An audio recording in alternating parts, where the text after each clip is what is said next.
BoTube. It's the return of my room. Yeah, there's some noise outside because my mom, my boyfriend, is currently building something in the garage, and it's loud. So I decided to move it into my room today because although you will still most likely hear the sound, it's not going to be as loud as it was in my normal spot. So, anyway, I am currently doing Fear the Walking Dead Season 2, Episode 13, which is titled Date of Death. It premiered September 25th. When it premiered, I missed it completely. I couldn't even catch the replay, which happened later on at night, and I finally just watched it.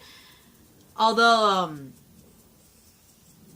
I did miss a couple of things, because, you know, my internet has been kind of wanky, and, I did miss a couple of things, so I might miss some things, so please don't hate if I do. It's not my fault, our internet's kind of wanky over here. But anyway, my voice is kind of recovering, because yesterday I was having a blast with some family, because yesterday was my stepmom's housewarming party. She just recently got a house, and she had a housewarming yesterday. You know, with the whole house blessing in general, like we had there's a priest and everything, and what you call it? I went there. Well, I have a little brother there. He was there, and all my most if not all my cousins on my dad's side, like first cousin wise, they're all like younger than me, and they're all like extremely young. Like,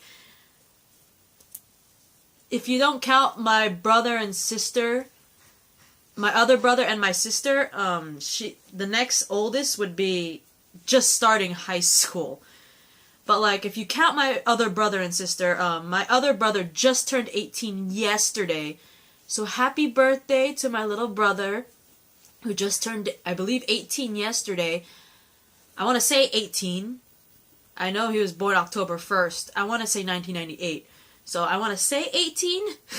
But his birthday was yesterday, so happy birthday to you, baby bro. You know who you are. And, what you call it? My sister, my one and only sister, is, I believe 15? I believe 15? Is she 15? Yeah, I want to say 15. But anyway, like I said, everyone on my dad's side is pretty much younger than me, so. And one of them is just a baby right now. He's like 1 or 2 years old, and there was like another little baby kid in the house at the time, so I was watching the both of them and making sure like nothing happened to the kid or nothing happened to the environment around the kid.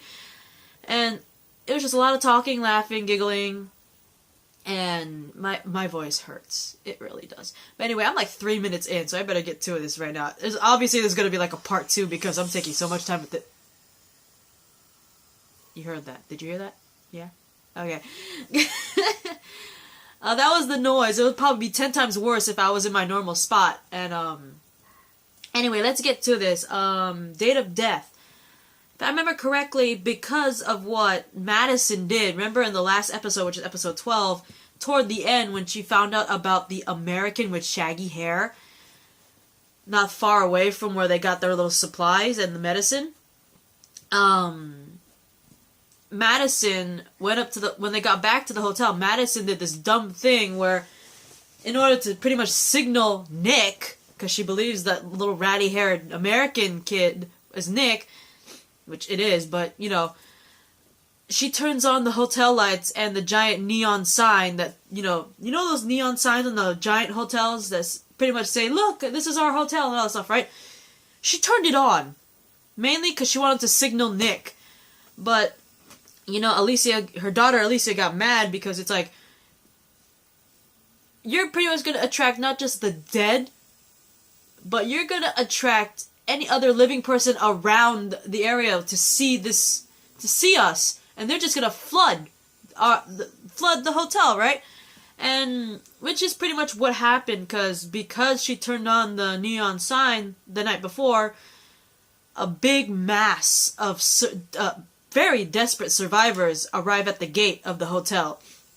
And, you know, Madison, Alicia, Elena, Oscar, and Hector, they're all standing guard, and they're all refusing anyone to go through there. It's like refusing entry. But Madison notices amongst the huge crowd of desperate survivors, she actually spots Travis. I said in the previous episode and my previous video on that episode, that toward the end of episode 12, we did see Travis, and he's at a distance, but he is one of those people that spotted the neon sign at that night, and we were questioning, you know, I was happy at least knowing, like, Travis is okay, for starters, and two, he saw the neon sign where obviously Madison and Alicia are, right? People he knows. But what really worried me was the fact that when he saw the neon sign that night, he was alone. Remember, the last time we saw Travis, he was with his son, Chris, and those three guys, Brandon, Derek, and I believe Baby James. And, last we saw them, they were at this little farmland, and Travis noticed freshly dug graves, and he's like, oh my god, someone might be still on this property, and it turns out someone was still on the property, like a farmer dude, and he had like a shotgun, and Travis was trying to convince them, you know, we'll leave, we won't come back to your farmland. But unfortunately, the farmer pretty much, I believe, shot Baby James in the leg. And in retaliation, Chris shoots the farmer, and that's the last we ever saw of Travis. And then we end up seeing him alone, seeing the neon light to the hotel. So it's like, what happened to Chris? And what happened to Brandon, Derek, and what happened to Baby James? Especially Baby James, considering, you know, he got shot. And why is Travis alone? Where did Chris go? Did he go with the guys? Is Baby James okay? And apparently we find out in this episode. So, like, we see in a flashback what happened after, you know, James got shot in the leg, and then Chris shot the farmer who shot James. And, James is, like, pretty much in agony, right? Because shot in the leg by a shot, pretty much like was it like a shotgun, right? I personally don't know by experience. I've never been shot at all, let alone by a shotgun. I want to say he got shot by a shotgun, but I could pretty much say shotgun, aren't the bullets like huge? I'm just saying.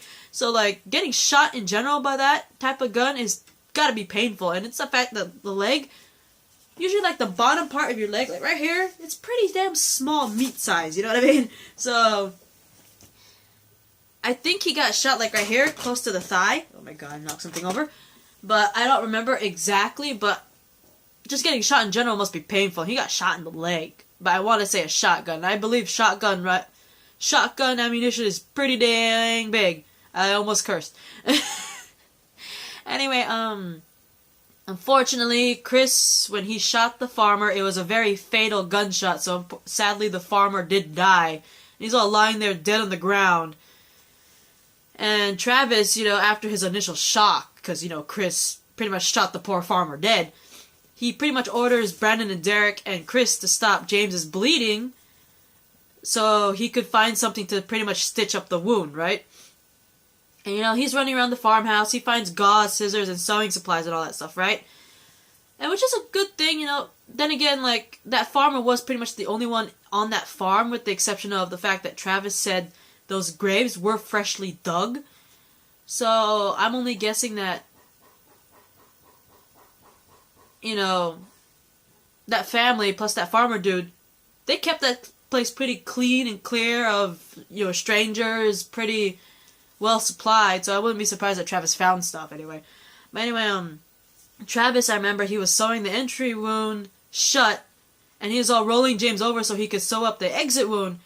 And it turns out that, it was a through and through. Luckily for him, like, the bullet did not stay in his body. Like, after he got shot, it went through. And as he's sewing, you know, obviously James is screaming in pain because, you know, he's sewing up entry and exit wound. That's gotta be painful because he has no anesthesia. There's nothing to, like, knock him out or help him with the pain. So obviously he's feeling the gunshot wound. he's feeling the stitching on both entry and exit, and the fact that they're moving him so they could, like, you know,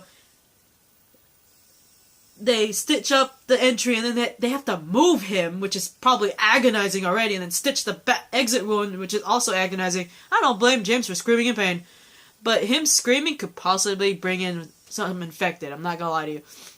But anyway, after that, Travis, if I remember correctly, he buries the farmer next to his family, and he actually even makes a cross for a headstone for him, just like the farmer did with his family. Because remember, when Travis saw the graves, the farmer obviously buried his I want to say his family, and he made little cross gravestones for them.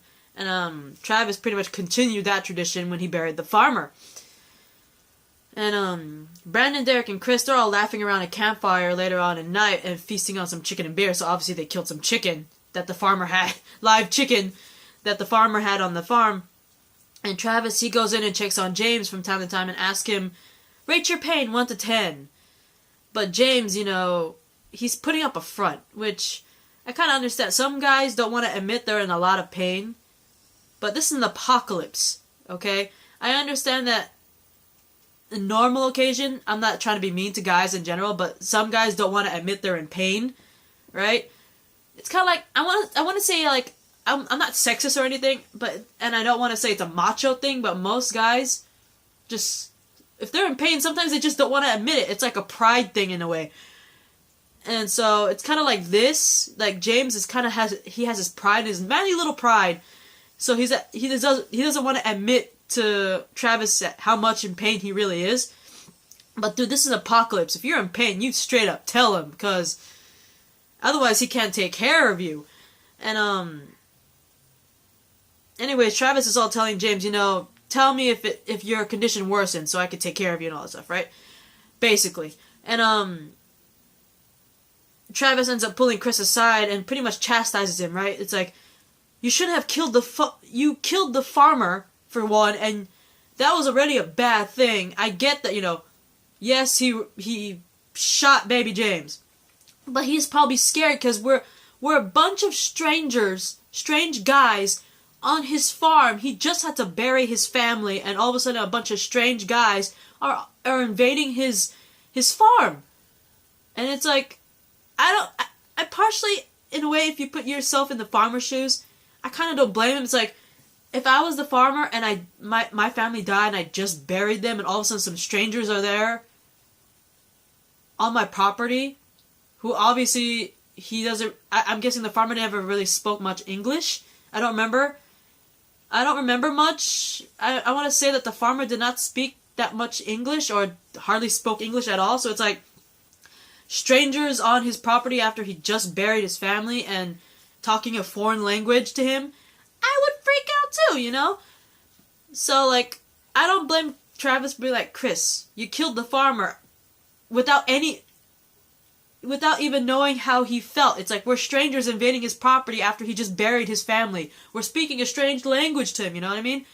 And he's like, and for starters, he killed the farmer without any remorse. He did not think about what the farmer was going through when he saw all of us. I'm talking like Travis, like, hang on for a sec. My bad, I thought my mom's boyfriend was gonna come here and talk to me. But anyway, I kind of don't blame Travis, because Chris, he said he shot the farmer because the farmer shot baby James. But he didn't put himself in the farmer's shoes, because the farmer freaked out. There were strangers on his property.